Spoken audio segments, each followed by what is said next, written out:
Nossa saudação a cada um de vocês que estão, cada um presente aqui, e também aqueles que nos acompanham pelas redes sociais. Que Deus possa abençoar com saúde, ânimo e disposição a despeito de todos os desafios que estamos enfrentando nesses dias. O tema é a família sob o impacto de 8 grandes revoluções. Cada uma dessas revoluções seria uma palestra por sua conta. Então, nós teremos que simplesmente fazer uma rápida, darmos um rápido vislumbre, um panorama geral, e o meu objetivo é que você tenha a oportunidade de, junto comigo, construirmos uma moldura para você entender a realidade na qual nós estamos vivendo. E eu gostaria de começar com esse famoso professor do Instituto de Tecnologia de Massachusetts, que é considerado nos Estados Unidos, segundo algumas avaliações, como a melhor instituição educacional americana.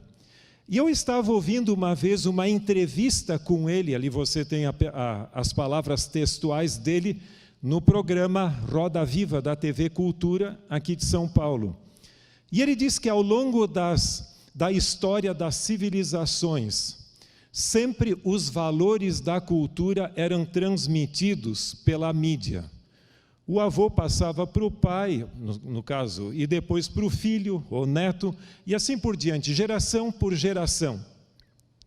Mas com o surgimento da mídia, esse paradigma mudou e não são mais os pais que educam os filhos. O que educa os filhos é a mídia. E a mídia não tem valores. O que mais comanda a mídia é o que mais vende. E ele mencionando num determinado momento, ele mencionou até a questão de o que nada mais vende tanto como sexo e violência. E nós podíamos também colocar o misticismo junto nessa questão. Mas nós temos 2 textos que mereceriam as nossas considerações, sendo eles Malaquias 2, verso 10 a 16, e Malaquias também 4, 5 e 6. Vamos, a título de introdução, ler esses textos. E se você tiver uma Bíblia, independente onde for, por favor, acompanhe a leitura. Malaquias 2, verso 10 a 15. Não temos nós todos o mesmo Pai? Não nos criou o mesmo Deus? Por que seremos desleais uns para com os outros, profanando a aliança de nossos pais? Judá tem sido desleal e abominação se tem cometido em Israel e em Jerusalém, porque Judá profanou o santuário do Senhor, o qual ele ama, e se casou com adoradora de Deus estranho. O Senhor eliminará das tendas de Jacó o homem que fizer tal coisa, seja quem for, e o que apresentar ofertas ao Senhor dos exércitos. Ainda fazeis isto, cobiçais o altar do Senhor de lágrimas e choro, cobris o altar do Senhor de lágrimas e choro e de gemidos, de sorte que ele já não olha para a oferta, nem aceita com prazer a vossa mão. E perguntais, por quê? Porque o Senhor foi testemunha da aliança entre ti e a mulher da tua mocidade, com a qual tu foste desleal, sendo ela a tua companheira e a mulher da tua aliança. Não fez o Senhor mesmo que havendo nele um pouco de espírito? Por que somente um? Ele buscava a descendência que prometera. Portanto, cuidai de vós mesmos, e ninguém seja infiel para com a mulher da sua mocidade, porque o Senhor Deus de Israel diz que odeia o repúdio e também aquele que cobre de violência as suas vestes, diz o Senhor dos exércitos, porquanto cuidai de vós mesmos e não sejais infiéis. O texto é muito claro em falar da fidelidade matrimonial. Há uma aliança que se assume quando se casa. E aqui o texto diz que Judá estava sob a maldição de Deus porque foi desleal para com a aliança matrimonial. Em primeiro lugar, em relação com Deus. Em segundo lugar, em relação com o próprio matrimônio em si. E o Antigo Testamento conclui com uma declaração muito interessante. Malaquias 4, 5 e 6. Eis que eu vos enviarei o profeta Elias, antes que venha o grande e terrível dia do Senhor. Ele converterá o coração dos pais aos filhos e o coração dos filhos a seus pais, para que não venha e fira a terra com maldição. O livro de Malaquias é quase só usado em termos de fidelidade em dízimos e ofertas. Mas aqui fala da fidelidade no relacionamento com Deus e na fidelidade matrimonial e também na restauração do relacionamento familiar. Sem dúvida, a família é o mais importante sustentáculo da sociedade. Estudos abalizados têm demonstrado que civilizações onde a família se esfacelou, também a sociedade enfrentou crise. E nessa oportunidade, como nós já mencionamos, vamos tratar de 8 grandes revoluções de maneira muito rápida para ficarmos dentro do tempo. Antes de entrarmos diretamente nas revoluções, eu gostaria apenas de mencionar, se é possível colocar de volta a imagem. Nós vamos começar falando um pouquinho apenas sobre o surgimento do iluminismo europeu. Sabe que cada uma das crises tem sua justificativa. Nós temos a tendência de ver só o lado negativo ou só o lado positivo. Mas, normalmente, com algumas poucas exceções, há uma combinação entre ambos os lados. E no caso do iluminismo, existiam pelo menos 2 grandes problemas na Europa. Um deles era o despotismo religioso. Você lembra que a religião medieval e depois tolhia o desenvolvimento da ciência. Você lembra da história de Galileu Galilei, né, que foi condenado porque ele cria que o sistema não era geocêntrico, mas heliocêntrico. E outras coisas mais, mas a igreja colocou como dogmas coisas que não estavam na Bíblia. Isso teve suas consequências. Em segundo lugar, também o feudalismo foi muito forte, porque famílias burguesas tinham muitas riquezas e viviam uma vida de luxúria. Por sua vez, os pobres camponeses lutavam para poder conseguir pelo menos o alimento para manter-se com vida. Então, o iluminismo, entre muitas outras coisas, mas em relação com a família, esses 2 pontos ali foram. Só que tem um ponto. O iluminismo rompeu com a tradição da Igreja Católica e o monopólio católico, mas, como dizem alguns historiadores, substituiu por outra forma de despotismo, ou seja, o domínio da própria razão e da liberdade. O famoso J.M. Roberts, na sua História do Mundo, ele diz que os homens do iluminismo, eles transformaram ou colocaram-se a si mesmo como sacerdotes da nova ordem social.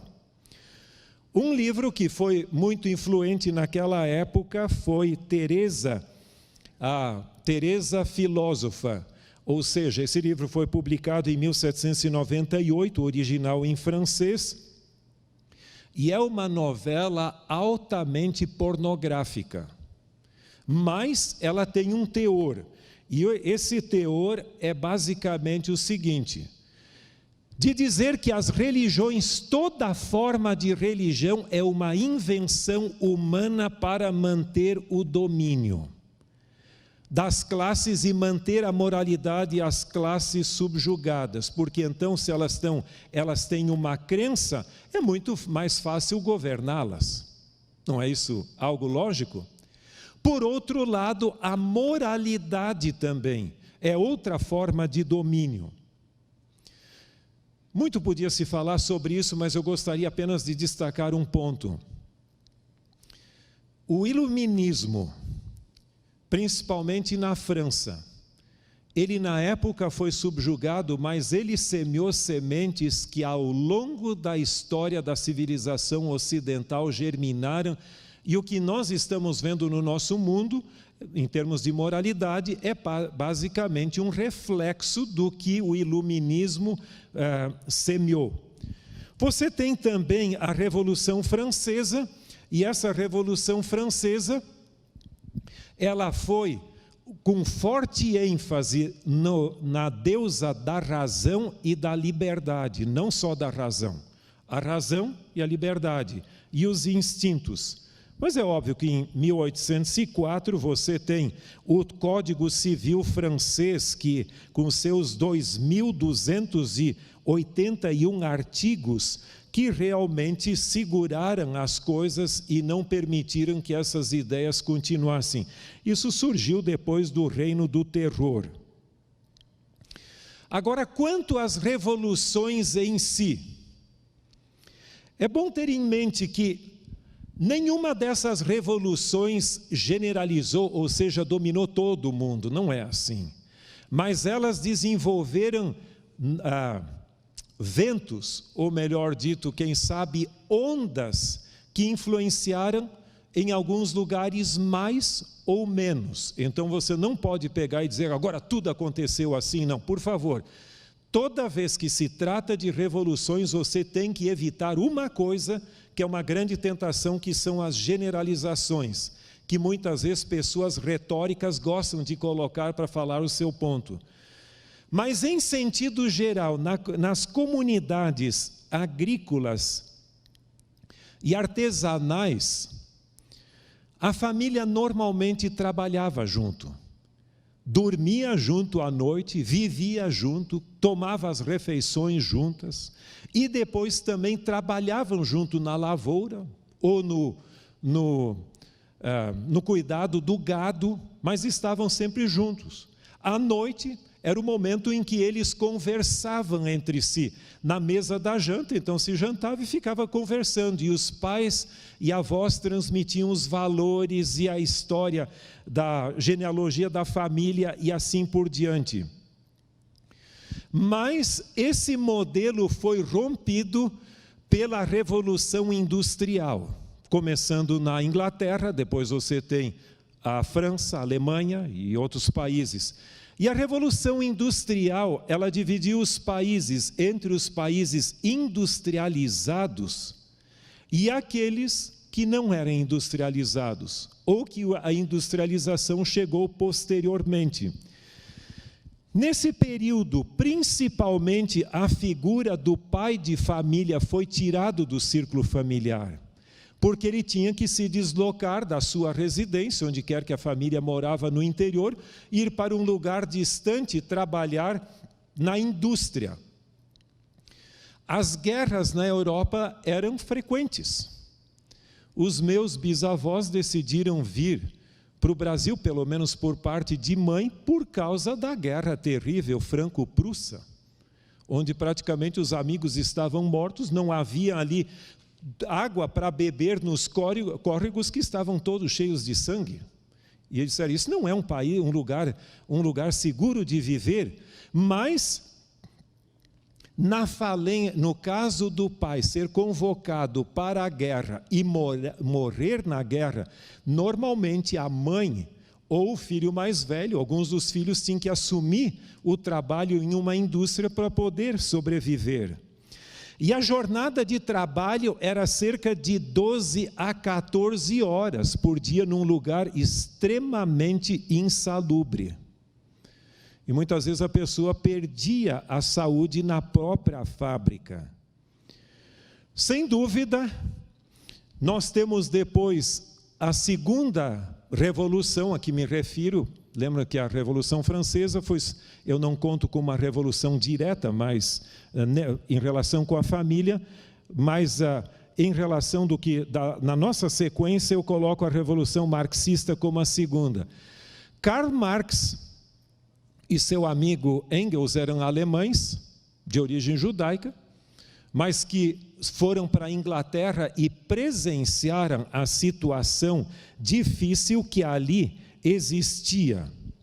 E então, eles decidiram escrever o Manifesto Comunista porque havia um grande contraste entre os industriais, que tinham muitos recursos e viviam uma vida de luxúria, e, por sua vez, os pobres trabalhadores ali, que não tinham praticamente nada, eram praticamente escravos desses grandes monopólios industriais.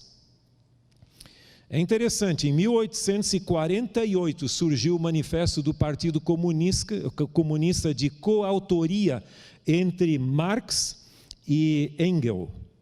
E nesse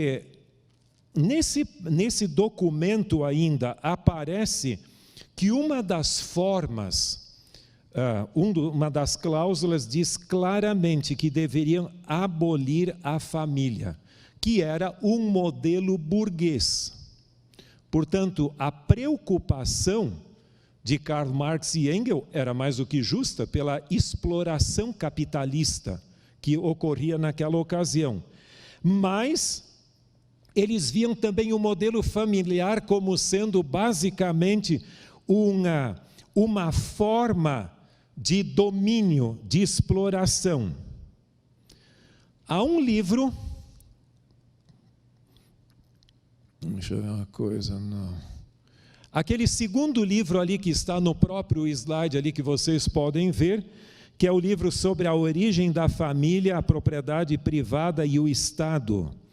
Nesse livro, publicado em 1884 por Engels, um dos dois autores, ou coautor do Manifesto Comunista, ele diz claramente que a ideia, ou em outras palavras, toda forma de propriedade privada deveria ser abolida, e o conceito de um homem ter uma mulher e também uma mulher ter um homem deveria ser abolido. Por incrível que pareça, lendo esse livro, eu achei interessante que ele propõe a ideia de acabar com o casamento monogâmico e estabelecer em seu lugar, na edição revisada do seu livro, o casamento em grupo. Em outras palavras, a proposta dele muito se assemelha a um experimento que houve lá nos Estados Unidos, de 1848 a 1881, uma comunidade chamada Oneida. Eu não sei se alguém de vocês que já foi para os Estados Unidos numa loja onde você compra, pode ser Walmart, pode ser outra rede, você encontra talheres Oneida, se escreve Oneida, com E, Oneida. E esse indivíduo, o John Noyes, que fundou essa comunidade Oneida, na sua comunidade ele também decidiu praticar um comunismo matrimonial, onde cada mulher era esposa de cada homem e cada homem era marido de cada mulher. Os filhos da comunidade não sabiam quem era o seu pai, porque é uma promiscuidade generalizada. Por outro lado, depois de uma certa idade, depois de amamentar, os filhos deixavam de ter contato com a mãe e passavam a ser filhos da comunidade, não sabendo depois nem quem era o pai nem a mãe. Mas esse é um modelo que, por a intervenção, foi banido. É óbvio que esse ideal de Engels não chegou a ser praticado, quanto eu saiba, Conversando com meu amigo Arthur Stelli, que é vice-presidente da Associação Geral e que é natural do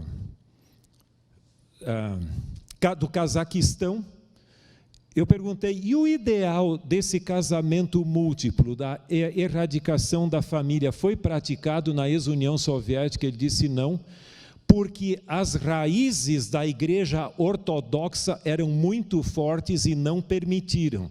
E se eles se voltassem contra a família, então praticamente o próprio regime comunista não sobreviveria.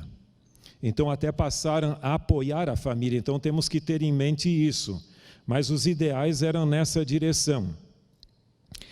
Agora, além disso, o comunismo, o marxismo passou por diferentes fases, e uma delas é a escola de Frankfurt. É uma escola de sociologia, não vinculada à Universidade de Frankfurt, mas era um instituto de sociologia que se abriu à psicologia e a outras áreas da humanidade. No período de Hitler, se transformou para a Columbia University, em Nova York, mas eles passaram a desenvolver o que se conhece como o marxismo cultural, somado a Antônio Gramsci também. E a teoria crítica. Bem, tem muitas coisas ali. Por exemplo, um dos grandes pioneiros da escola de Frankfurt, na Alemanha, ela voltou, depois da Segunda Guerra Mundial, voltou de novo para ter sua sede na Alemanha, mas Fromm, por exemplo, na área de psicologia, ele tem uma declaração onde diz que a religião e a moralidade sexual estrita, elas cumprem um papel preponderante na criação de sentimentos de culpa, que são importantes para uma relação de autoridade. Então, alguns que estudam psicologia conhecem Fromm, mas ele diz que a religião e a moralidade têm essa questão de gerar um senso de culpa e que deve ser superado. E hoje nós temos o que se chama também de marxismo cultural ou o socialismo cultural também. Portanto, o surgimento dessa revolução foi em relação com uma perspectiva de uma opressão que havia na Inglaterra e, consequentemente, em outros países também para superar, mas caminhou numa direção antirreligiosa e antifamília. A outra revolução é a revolução feminista. Esta tem uma grande história. Tradicionalmente, na nossa civilização, e não só aqui, a civilização ocidental, mas outras também, as mulheres sempre foram oprimidas. Isso não é nada de novidade. E, obviamente, também lá, no contexto do iluminismo, surgiram livros sobre esse assunto. Por exemplo, em 1791 apareceu os 17 artigos da Declaração dos Direitos da Mulher, que foram até submetidos à rainha da França. E um dos pontos ali, o artigo 1º, por exemplo, diz: a mulher, ela nasceu livre e igual ao homem em seus direitos, e não submissa, ou seja, para ser escravizada. O artigo 10 fala também que a mulher não é aquela mulher que simplesmente precisa ali ser considerada e admirada, mas ela tem direito a subir ao pódio e usar o microfone e falar dos seus direitos políticos como qualquer outra pessoa. Então a revolução feminista não é de hoje, ela vem de mais tempo. Na Inglaterra, o livro sobre a vindicação dos direitos da mulher, de 1792, ela diz também, bem claro, que a mulher não deve ser simplesmente admirada por sua graciosidade, como se ela estivesse em constante estado de infantilidade.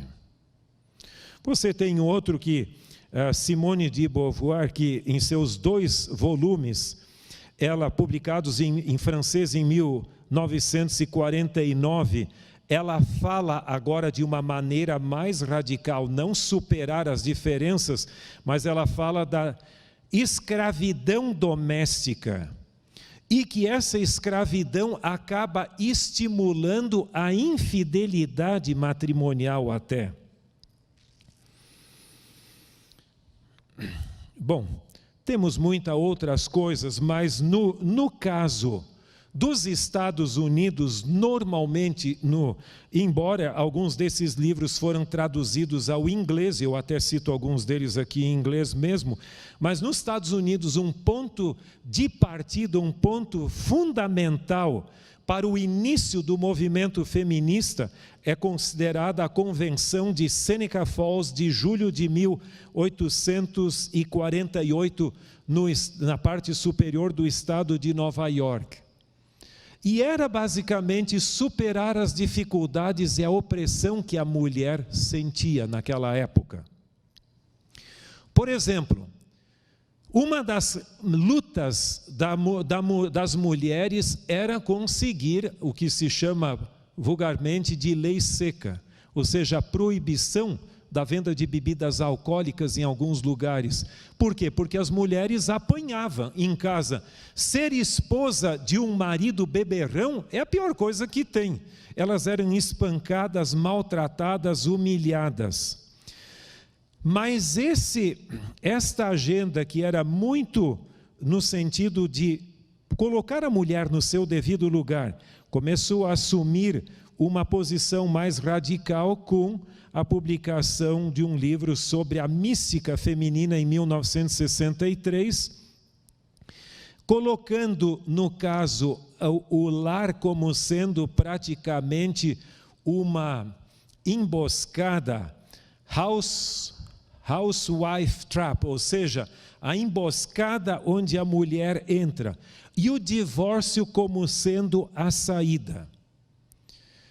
Você sabe que em cada revolução que precisa equilibrar coisas que estão desequilibradas de um lado, a coisa acaba indo para o outro lado. E nesse sentido, essa revolução acabou gerando também um forte espírito anti-homem, anti-família e pró-lesbianismo. Tem pontos positivos e negativos.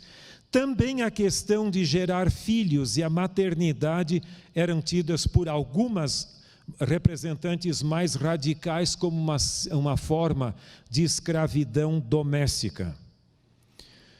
A quarta revolução é a revolução sexual. Às vezes a gente tem uma ideia de ver a revolução sexual como simplesmente negativa, mas ela também trouxe alguns benefícios no sentido da limitação de número de filhos. Não sei se você já percebeu, mas a tendência muitas vezes é que as famílias com mais recursos têm menos filhos. E as famílias com menos recursos, as com mais recursos têm menos filhos, e as com menos recursos têm mais filhos. Isso gera e agrava o problema social. Bill Clinton, durante a sua gestão, numa famosa palestra à nação americana, ele diz que, em sua época, a gravidez indesejada de adolescentes era o maior problema social da nação americana no seu período. Pelo menos foi a opinião dele.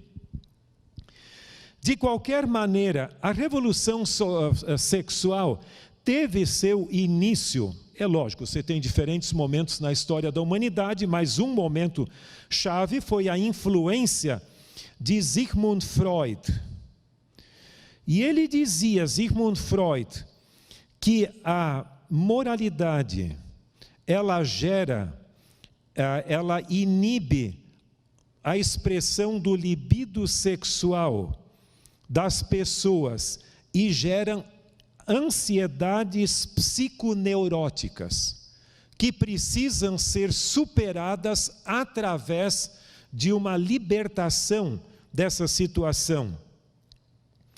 Há um autor americano que na década de 1920 disse que as jovens por todos os Estados Unidos estavam lendo Freud, procurando libertar suas inibições. Eu creio que isso é quase que um exagero, mas havia uma tendência nessa direção. Mas há um livro que é a História do Sexo de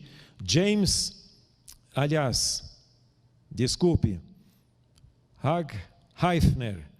Nesse livro, o século do sexo se referindo ao século XX, porque você sabe que o século XX entrou para a história como o século do sexo.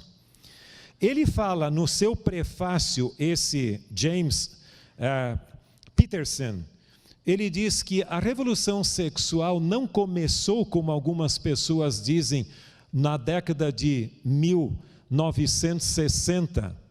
Ali surgiu a contracultura. Mas, em realidade, a revolução sexual, segundo esse autor, começou no início do século XX. E 3 fatores geraram esta revolução. Um deles foi os fluxos migratórios, que trouxeram pessoas das pequenas comunidades rurais e pequenas cidadezinhas onde todos conhecem a todos e, portanto, a pessoa não pode se aventurar ali porque vai ser criticado socialmente, não vai ser aceito. Então, as pessoas se deslocaram dessas pequenas comunidades e foram para os grandes centros populacionais, onde a pessoa é mais um. Imagina você no centro de São Paulo, quem lhe conhece? Quem sabe possa encontrar alguém. O segundo fator foi o desenvolvimento dos meios de transporte, que facilitaram a pessoa sair da comunidade onde é conhecida e se aventurar em um lugar desconhecido. E o terceiro fator, segundo ele, é o desenvolvimento das artes cinematográficas, que tornaram visíveis as imaginações sensuais do ser humano. É óbvio que depois surgiu a contracultura. E você lembra que a Guerra do Vietnã foi um ponto de transição na nossa cultura ocidental. O rompimento com o modernismo e o surgimento do pós-modernismo. E muitos, sabendo da ironia daquela época, em que jovens eram levados para lutar na guerrilha do Vietnã, que não era uma guerra convencional, muitos deles acharam, caramba, por que vão estragar o nosso futuro? E aí surgiu aquele lema que alguns de vocês lembram: faça amor, não faça guerra. Há um livro em inglês que eu vi traduzido para o português também, que fala sobre a influência filosófica dos Beatles. Os Beatles formaram toda uma nova geração. Tem uma música deles até intitulada Let It Be. Quer dizer, se alguma coisa acontece, deixa para lá. É uma vida simples e sem compromisso, praticamente. Agora, ao mesmo tempo, a revolução sexual também deu ouvidos aos direitos do homossexualismo, ou seja, leis lésbicas, também aos relacionamento bissexual e mais ou menos aquela consequência: faça o que você gostar e usufrua a sua vida. Bem, muito podia ser acrescentado, mas você vê que, por um lado, a revolução sexual chega até nós como grande guarda-chuva que ampara outras também. Eu já falei de Bill Clinton, que falou que, no caso, a gravidez de adolescentes era o maior problema social de sua época. E só no carnaval brasileiro deste ano, o Brasil, pelo menos segundo as notícias que eu tive acesso, o governo brasileiro forneceu cerca de 128 milhões de preservativos gratuitos para evitar o problema da AIDS e também de outros problemas decorrentes do amor livre. Outra Outra revolução que também teve uma influência significativa, você pode até achar irônico o que eu vou dizer, mas é a revolução tecnológica. Nós já falamos na revolução industrial, marxista, feminista, sexual, mas a tecnológica também teve sua influência positiva e negativa. Você sabe que no passado, boa parte dos utensílios domésticos, como por exemplo, as bacias eram feitas de metal. E outras coisas mais dentro da casa. Você tem também as fraldas, eram de tecido, não quer dizer que hoje não exista, mas eram feitas de tecido, e as pessoas tinham que, depois de alguma coisa acontecer, lavar as fraldas, que nem sempre era algo agradável. Talvez alguns possam até se identificar com essa fase ainda. Mas os tempos mudaram e hoje são feitas de plástico e sei lá o que mais tudo. Os coadores também, no passado, eram de tecido e eram usados dia após dia, semana após semana, mês, ano e tal, até que se rompiam, quando a pessoa fazia o café, ou seja lá o que for, e depois as pessoas ficavam tristes quando esse coador se rompia, porque ele era membro da família. Mas os tempos mudaram e se você deixa aquela borra em cima da pia, as pessoas ficam tristes se não for colocado no lixo. Essa ilustração até uma apresentadora de televisão uma vez falou, que eu achei interessante. Mas é interessante que isso facilitou muito. Hoje você pode ir no, como é que se chama, 1,99, não é? Que às vezes tem coisas com mais preço. Mas você pode comprar coisas com baixo preço para ajudar na sua casa. Até tem utensílios que no passado é difícil comprar uma panela de ferro, alguma coisa desse gênero.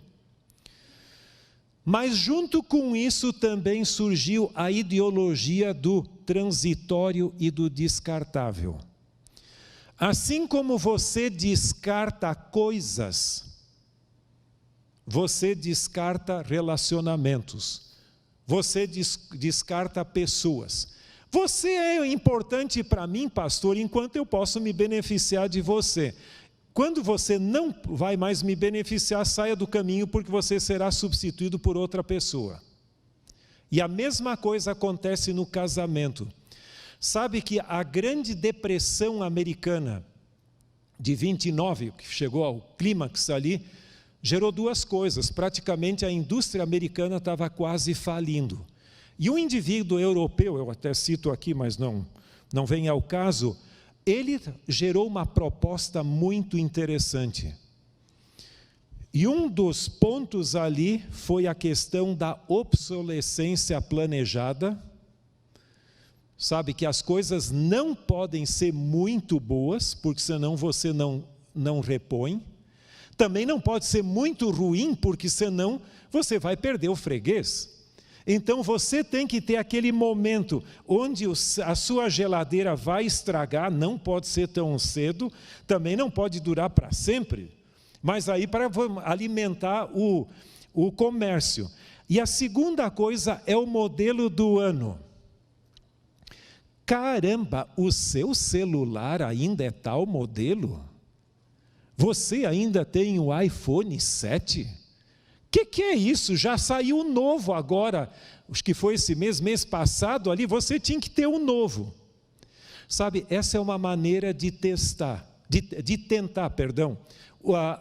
E o objetivo é conseguir o seu bolso. O seu carro, que ano é? Caramba, mas é uma vergonha você andar num carro desse, você tinha que ter um novo modelo já. Percebe que o modelo do ano vai indo? E essa obsessão pelo descartável e pelo modelo do ano, pelo novo, também tem gerado o que se chama a cultura do divórcio. Então, eu já cansei de você, quero ter uma nova experiência. Isso é trágico, porque assim como se descartam coisas, se descartam pessoas. Falando outra vez, por exemplo, até, não sei se ainda usam essa expressão, mas no passado, aqui no Brasil, se falava do ficar, que é um namoro sem compromisso. Pode ser um encontro apenas e pronto.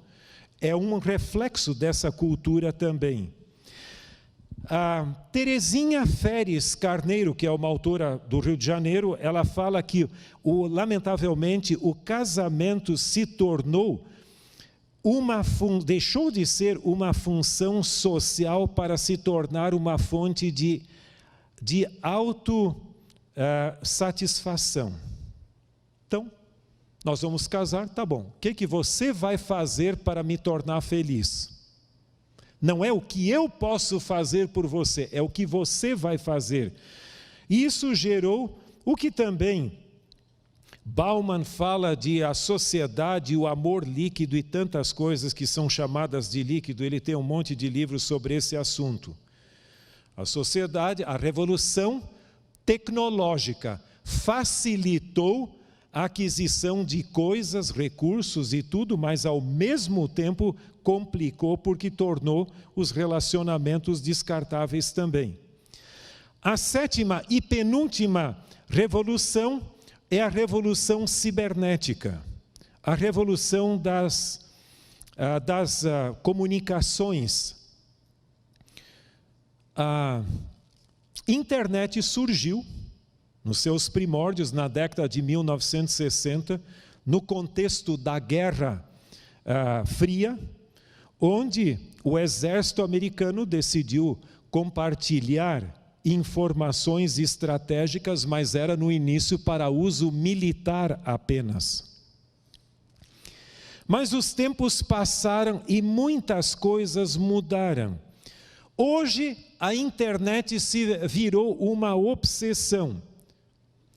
Eu não fui à fonte, mas li uma vez sobre isso, que na Sociedade Psiquiátrica Americana, reunida em Chicago, eles reconheceram a adicção à internet como sendo uma adicção semelhante às drogas, ao álcool e ao fumo, etc. Mas hoje praticamente tudo está por conta da internet, principalmente o YouTube e das redes sociais. E aquele velho chavão que é dito que a internet aproximou os distantes e afastou os próximos. Mas também existem alternativas. Você tem o Second Life, que surgiu já faz um bom número de anos e que praticamente hoje ainda existe, mas em declínio significativo, porque tem outras alternativas mais interessantes. Mas ele facilitou o fato de você poder buscar uma vida alternativa. Se você tem problemas no seu casamento, o seu time de futebol nunca ganha nada. Você pode entrar no Second Life, ou podia pelo menos, acho que ainda pode. Lá você monta a sua cidade, aqui você é um Zé Ninguém, lá você pode ser prefeito da cidade, governador, pode ser tudo, pode ter um outro casamento, um outro relacionamento, outra família, e ter um time que só ganha. Então, isso despersonalizou muitos dos relacionamentos. Eu tenho algumas estatísticas aqui, por exemplo, a questão do cybersexo, sexo virtual. Praticamente as estatísticas variam de 12% a 25% da internet mesmo é para uso pornográfico. Nós temos também a revolução de gênero. E aí entra em cena Michel Foucault, o famoso filósofo ali, que trata de alguns assuntos relacionados com isso, com esse aspecto de gênero, mas principalmente uma americana chamada Judith Butler, no seu livro O Problema do Gênero, e creio que em português esse seja o título, ela trata desse assunto também. Mas resumindo a história, Bom, esse é o livro que eu mencionei antes, desculpe eu não ter passado, mas Make to Break, ou seja, feito para estragar, que é essa questão. Mas no lado da revolução cibernética, nós temos hoje a revolução de gênero. Você sabe quantos gêneros diferentes existem? Eu não sei se alguém tem certeza, porque isso é um conceito fluido que você pode também optar pelo seu gênero. Mas vários estudos hoje falam de que existem 112 gêneros diferentes. Se você não está satisfeito com um deles, você pode buscar o seu gênero, e como é um conceito fluido, você também pode ser aceito. A internet britânica já em 2014 reconhecia 71, enquanto a americana era 50, a britânica já tinha 71. Mas hoje se fala disso. Portanto, é uma forma, nós estamos hoje vivendo numa grande crise de identidade. E a grande pergunta que surge é: quem sou eu? E que lugar você crê que a família convencional tem num ambiente como esse? E como se isso não bastasse, nós ainda temos uma nova, que é difícil de definir, que é a revolução queer. Ou seja, o termo seria estranho, diferente, algo nesse sentido. Mas para os adeptos da revolução queer, a questão de colocar todos em igualdade de gênero não é aceitável, porque você está outra vez tolhendo, você tira de um protótipo ali e coloca dentro de outra forma. Você é isso ou é aquilo? Então, na revolução queer, praticamente você tem plena liberdade de ser o que você gostaria de que seus instintos lhe levariam. E nós temos aqui vários livros escritos sobre isso. Eu tenho vários títulos, mas que eu menciono aqui, mas eu só coloquei a capa de um deles por uma questão de tempo. Nosso mundo, portanto, passou por grandes revoluções, não contando a revolução, aliás, o iluminismo e a revolução francesa, que eu creio que é o grande guarda-chuva, ou o grande catalisador que liberou a ideologia que depois haveria de se manifestar e também ao longo da história humana e encontrar sua expressividade em diferentes revoluções. Nós temos essas que nós acabamos de mencionar. A Revolução Industrial, ela por um lado resolveu alguns problemas de algumas pessoas, mas oprimiu outras. A Revolução Marxista tentou resolver o problema do capitalismo gerado pela Revolução Industrial, mas substituiu uma forma de dificuldade por outra. Você tem a Revolução Feminista, propondo-se a resolver o problema da opressão das mulheres, mas caminhou num ponto mais radical. Você tem a revolução sexual, também ajudando pelo menos a liberar o conceito católico de que sexo dentro do matrimônio é pecado, que é um conceito católico, fora apenas para procriação. Mas, por outro lado, abriu as portas para uma liberdade sexual desenfreada. A revolução tecnológica ajudou a melhorar e trazer bens de consumo, por um lado, mais acessíveis, mas, por outro lado, também acabou gerando a cultura do transitório e do descartável. Por sua vez, a revolução cibernética ajudou a aproximar amigos. Tem amigos, colegas de turma, do ensino médio ou de outros momentos da vida que a gente reencontra na internet. É gostoso lembrar alguma coisa, mas isso muitas vezes ocorre em detrimento dos mais próximos de nós, que sofrem. A revolução de gênero procurou dar espaço àqueles que não se encontram como tal. E depois, por sua vez, a revolução queer simplesmente abriu completamente a comporta. Agora, a grande pergunta é, e nós como igreja, temos algo a dizer? Eu creio que como igreja nós temos que respeitar as pessoas tais quais elas são. Mas isso significa que nós não precisamos rotular pessoas. Agora, isso não significa que todas as pessoas tenham o direito de esperar que a igreja se acomode a qualquer tipo de ideologia. Se isso acontecesse, a igreja não teria nenhuma razão para existir. E nesse sentido, eu creio que como cristãos e como adventistas do sétimo dia, nós temos uma sagrada missão do mundo de restaurar e preservar o conceito bíblico de família, que para mim não é algo transitório, algo obsoleto que tenha que ser modernizado, mas é o modelo bíblico.